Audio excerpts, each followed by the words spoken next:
السلام علیکم جی۔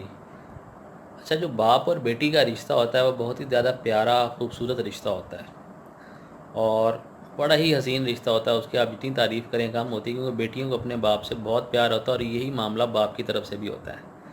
تو ایک دفعہ ایک باپ، اپنا بوڑھا باپ مزدوری کر کے گھر آتا ہے، جو اس کی بیٹی ہوتی ہے وہ اپنے باپ کے کپڑے جھاڑنے لگ جاتی ہے، اس کی آنکھیں صاف کرتی ہے، سر صاف کرتی ہے، کیونکہ وہ مزدوری کر کے آیا ہوتا ہے اس کا باپ، اور کافی زیادہ مٹی ہوتی ہے۔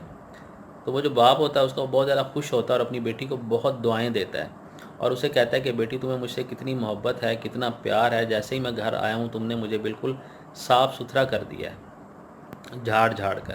تو وہ اس کے منہ سے بہت دعائیں نکلتی ہیں اپنی بیٹی کے، لیکن اپنی بیٹی کو وہ ایک نصیحت کرتا ہے، اور وہی نصیحت اتنی کارآمد ہے کہ اگر ہم اس پر عمل کریں تو ہماری دنیا اور آخرت دونوں سنور سکتی ہیں۔ وہ اپنی بیٹی کو کہتا ہے کہ بیٹی، جس طرح تم نے مجھے جھاڑ کر صاف کر دی ہے یہ دنیا ہے، لیکن ہر انسان نے اس دنیا سے جانا ہے، اور جب میں اس دنیا سے کل جب چلا جاؤں گا تو قبر میں تم مجھے نہیں جھاڑ سکو گی۔ قبر میں جیسے ہی مجھے میرے جسم کو ڈال کر آئیں گے، کیونکہ جب روح جسم سے الگ ہو جائے گی تو قبر میں جسم جائے گا، اور اس کو صاف کرنا تمہارے لیے ممکن نہیں ہوگا۔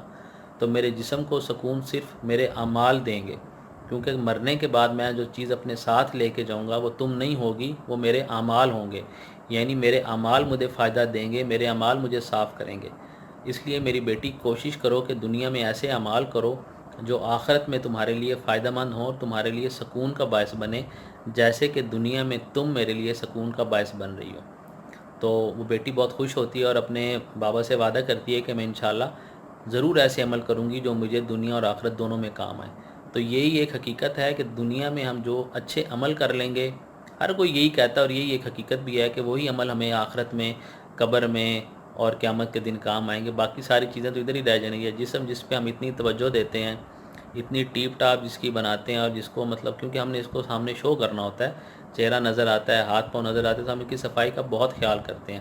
روح ایک ایسی چیز ہے جو کہ نظر نہیں آتی، تو ہم اس کی صفائی کا خیال بالکل نہیں کرتے۔ کوشش کریں، سارے معاملات کریں، اپنے ہاتھ پاؤں چہرہ سب کچھ صاف رکھیں، چمکا کے رکھیں، کوئی شک نہیں ہے، کرنا بھی چاہیے، لیکن اس کے ساتھ ساتھ ہمیں اپنی روح کو بھی صاف رکھنا چاہیے، کیونکہ آخرت میں ہمیں ہمارے اعمال کام آئیں گے۔ یہ چیزیں تو شاید اس وقت ڈھونڈنے سے بھی نہ ملے۔ Thank you so much.